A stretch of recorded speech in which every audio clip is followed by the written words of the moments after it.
7 సార్లు పోటీ చేసాం, 6 సార్లు గెలిచాం. ఏ ఎన్నికల మీటింగ్ కూడా నేను ఒక్క హామీ ఇయ్యలే.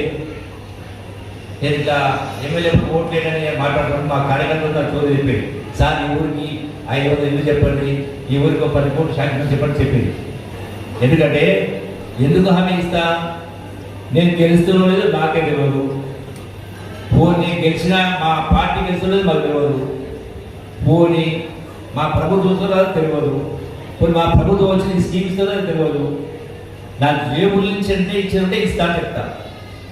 మరి ఎవరో ఇద్దరు కదా ఏమని తెలియడానికి అది మోసం మాట కాబట్టి నేను హామీ ఇవ్వలేదు. ఇప్పుడు కూడా మీరు అడిగినట్టు నా వద్ద ప్రయత్నం చేస్తా.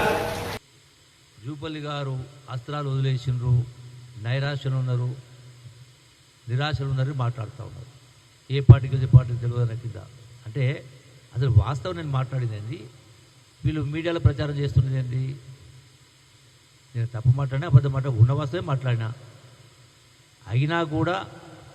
అయినా కూడా హామీలు ఇవ్వకపోయినా అన్ని పనులు నెరవేర్చిన కాబట్టి మళ్ళీ నన్ను శాసనసభకు పంపించారు.